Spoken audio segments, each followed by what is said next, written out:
Hello and welcome to the Villa Park podcast. It's me, Rich, and I'm back with my second video of the day.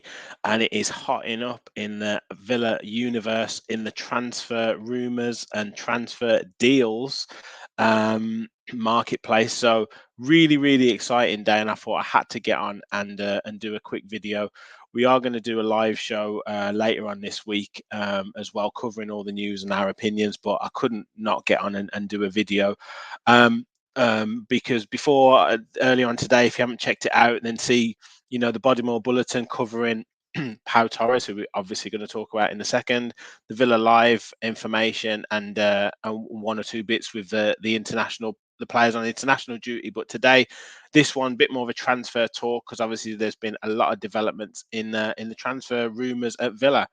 Before I go, we have now hit 1,800 subscribers. So this GIF is old and obsolete. I need a new one, but we want to get to 2K. So hit that like button, help us spread the word of the channel. You don't know how much it does if just by hitting that thumbs up button. And if you're new to the channel, please do subscribe and help us on the road to 2K. And if you do want to support us even more, for just $1.99, you can become a member of the Villa Park Pod channel and become a true Villa Park Pod follower. So let's get into it. Pau Torres. Obviously, I tweeted in my show earlier. I shared Fabrizio Romano's tweet saying that they're advancing in talks to sign Pau Torres. The deal's not completed yet, but was progressing. And then all of a sudden, it went from that to deal agreed. It's a 5-year deal, transfer fee agreed, personal terms agreed, and looks like he's going to be a Villa player. We're just waiting for medical to be completed. It looks like it's being scheduled, and then he can be announced. So Emery wants it done this week. So hopefully it'll be announced tomorrow or Saturday. There might be, in terms of FFP, whether it's gone into this year or into next year, depending on when they announce it. But yeah, looking like it's all done. And John Percy has been from the Telegraph, looking like it's a £31.5 million fee, which is far less than the release clause, obviously due to his contract situation. He's going to have a 5-year contract up until June 2028, and we have the player signed, all but signed. So unless anything majorly drastic happened, it's going to be a top signing. Here he is in action against Liverpool in the Champions League. So we've got a brilliant, an European level player, and it's going to be a real leader to potential of the big signings that will come. So the squad is really taking shape. I do want to just share a little bit of information from Gareth, obviously colleague and friend of the pod, and I have asked him to come on and do a bit of a deep dive into Tielemans and Torres and see their strengths and weaknesses, how they can fit into the Villa side, what are they going to do differently from the players that we've got. But just a quick look at him. Obviously, his strengths are excelling in the first phase of the build-up, progressive passer of the ball into good areas, excellent ball carrier into midfield, and his ball recoveries as well. Where he needs work is aerial ability. Overall defensive output needs improvement, and the reading of the game at some points in terms of concentration can be an issue. The bottom one doesn't really concern me too much because numerous defenders have that issue. I guess for me, that aerial ability. So is he going to be paired with a Tyrone Mings and kind of complement that style? In terms of overall defensive output, I guess that's something that he will have to get used to in the English game, which is something that I commented on previously about. Will players come from like the Spanish league? It does sometimes take them a little bit of time to get up used to the physicality of the English league. So don't be surprised if he doesn't start right at the beginning of the season and builds his way in, and maybe plays in the Conference League games. Should we get through into the group stages, where he gets that little bit more time on the ball, and also maybe he's being used to carry that ball into midfield against the teams that play that kind of low block or defending deeply, as the us oldies like to say, and hopefully break the lines and free up players in that midfield. So a real depth to the squad, real quality to the squad. You can obviously see that if we're keeping Konsa, Mings, Carlos, and Torres, you've got 4 centre backs that all do different things and can all complement each other.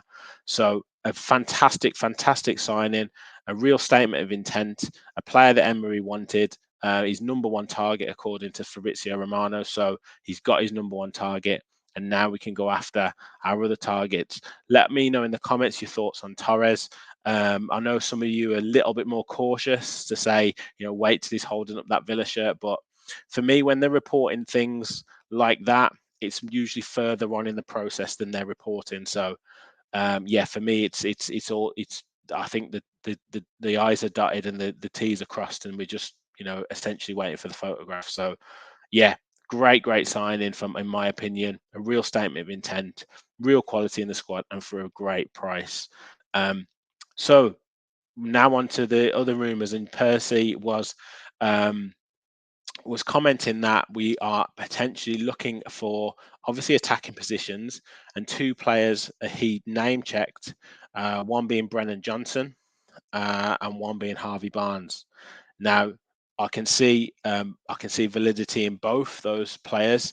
I've done a little bit more of a deep dive into both of them on previous transfer talks. So if you want to go into those, make sure you check those out. But obviously, goal scoring wide players can play both flanks.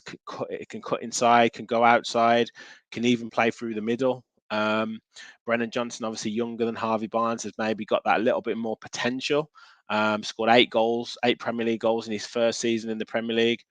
Obviously, Harvey Barnes has got that bit more Premier League experience, but was part of a relegation, a team that ultimately got relegated, but scored, I believe it's 12 goals or 11 goals in the Premier League last season. So both goal scoring wingers, excellent players, both got great direct pace. For me, if I had to, I'd probably lean more towards Harvey Barnes. I really like Brennan Johnson. Don't get me wrong. I think he's got maybe a higher ceiling in terms of potential, but I think that the price tag on Brennan Johnson will just be that little bit too high. And obviously Brentford went in for a bid of 30 million. I think you're probably going to have to double that in terms of today's prices to get him. Whereas Harvey Barnes, I think you could probably look at 25 million for him. He lives in the Midlands. I know West Ham are potentially interested in him, but with the fact that he might not want to move too far, and with the signings that we're making, I think we might be able to steal a march on them. But either player for me would be great. Like I say, I'm a massive fan of Brennan Johnson. But if you had to really ask me, and if we were in a privileged position to be able to choose on either of them, I'd probably just about plump for Harvey Barnes with the current situation that Villa are in at the moment and the price that you'd be able to get him for. But both will be both players, either player will be absolutely fantastic and provide great competition for and options for those front positions. So let me know in the comments. Obviously, Goncalves is there. I know a lot of Villa fans want him. You're probably talking 70, 80 million euros. That would blow it out of the absolute park. But specifically, John Percy name checking these 2 players, it does indicate that we are interested in one of these 2. So if a deal can be done on either of them, I'll be really happy. And it's good to see if we can get another one over the line before, even before the Walsall friendly, but certainly before the tour to US, the squad will be looking in really good shape. One outgoing, Kane Kessler-Hayden has signed for Plymouth Argyle on loan for the season. I think that's a really good move. He obviously had a tough time last season on loan. I believe it was Huddersfield, and then came back and for whatever reason just had almost probably a wasted season for him after having a really good time the season before and looking like pre-season last year, looking like he would really challenge for the first team, and then that loan period would step him up for the first team this season. But where Cameron Archer has done really well over the course of the season, Kane Kessler-Hayden can probably say he's gone backwards a little bit. So this move is probably make or break for him. Plymouth looks like a really good up and coming side. Obviously got promoted from League One, big club down south. Probably deserve to be at that championship level. Finn Azaz did really well last season there. They've got a really exciting manager in Schumacher. So I think that will be a really good club for him. And if he can hit the ground running and really kind of kick on this season, then, you know, who knows for next season. But also it will just increase his value for a potential sale, you know, if he's not quite there to challenge for the first team. So I think it's a win-win situation. Wish him all the best of luck. And hopefully, you know, we'll be looking out for how well he's doing. But I think it's a good move. Championship team. You don't want to go any lower than that at his developed stage of development now. So yeah, all the best to Kane Kessler Hayden there. Yeah, that is it from me. I'm sure we will be back. Like I say, I want to do a bit more of a deep dive into Torres and Tielemans once Torres is completely over the line. I'm sure the boys will be back with the boys on a live show over the coming days to discuss the signings, to discuss the latest news, and to get your comments and questions. So please do fire them in. Like I said before, please hit that like and subscribe button. Help us on the road to 2K. Thank you everyone for watching. It is an exciting day to be a Villa fan. It's an exciting time to be a Villa fan. Thank you all for watching. Remember, we all follow the plan. Thank you.